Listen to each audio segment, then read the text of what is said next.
In this episode, I explored all the different facts and aspects of the abyss. It turns out that there are some really interesting, incredibly unknown facts, but you'll just have to stick around to learn them. But Kurt, you might ask, where have you been the last 6 months? Kurt, I hear you say, where were you during the lockdown? I was just so bored waiting for another episode to come out. Kurt, I almost came to your house. I was so anxious to learn more sciencey stuff. Sciencey stuff. Well, calm down, ladies and gentlemen. Now, I could explain all of this to you in some sort of cliche YouTuber, I've been so busy with my awesome life kind of thing, and I am, because, you know, never miss an opportunity, kids. Future stuff, roll the clips.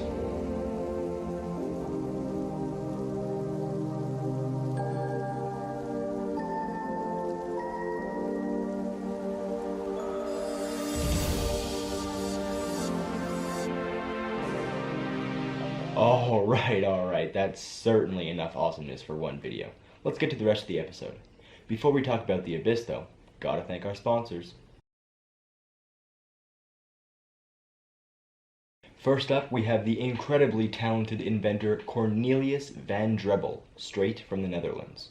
Next up, I would like to thank Mr. Don Walsh and Monsieur Jacques Picard, who inspired many of the amazing adventures in underwater exploration. Finally, I think we all owe a big round of applause to the big man himself, Mr. James Cameron, without whom this would never have been possible. Welcome back to Sci-Fi versus Reality. I'm your host, Kurt, and today we're going to be switching our attention from the vast, unexplored depths of space to the dangerous but incredible depths of the ocean.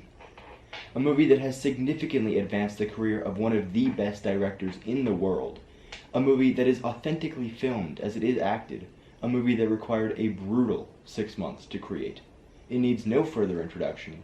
Let's dive right into The Abyss.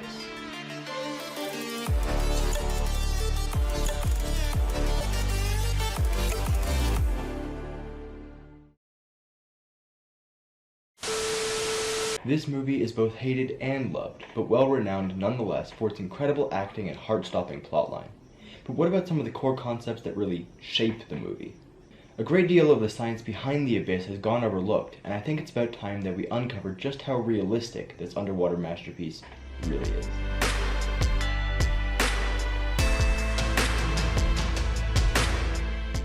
For thousands of years, humans have dreamed of colonizing distant shores and setting up a new life, whether that be on the eastern coast of the United States or on the craters of Mars.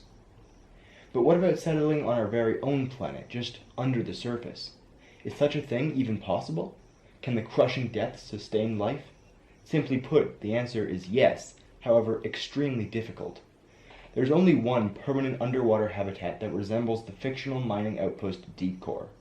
Aquarius is a research station that can house a crew of 6, and is located at a depth of 20 meters.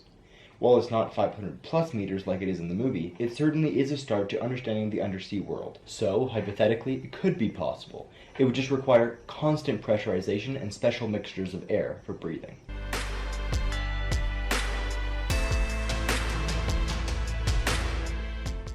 One of the main plot lines of The Abyss is the conflict between the hard-working, honest miners of Deep Core and the aggressive Navy SEALs that arrive to clean up a wrecked submarine.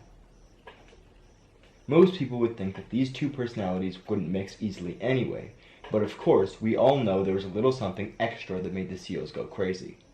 HPMS was depicted in the movie as being a condition that makes a person slowly become more and more affected, as shown by one of the naval officers' constant paranoia, violent behavior, and obvious distress. HPMS is a real thing, and it can happen to divers, especially when they are unaccustomed to extreme depth and have not taken the necessary precautions. It even affects the neurological pathways of the brain, as seen in the movie. However, the film might have stretched the truth in the sense that HPNS just killed you, rather than making you go insane. The antagonist in The Abyss endured these symptoms for many days, rather than just succumbing after a few hours.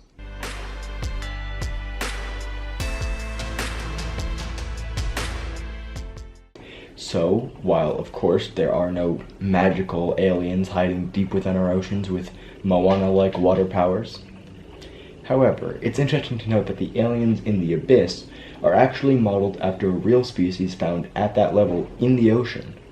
Ctenophores or comb jellies are some of the oldest creatures on our planet and are very similar in some ways to what we see in the movie. Comb jellies are known for their long tentacles called cilia. These tentacles refract light underwater like a prism. This is very similar to the glowing jellyfish-like creatures that are the recurring plotline in The Abyss.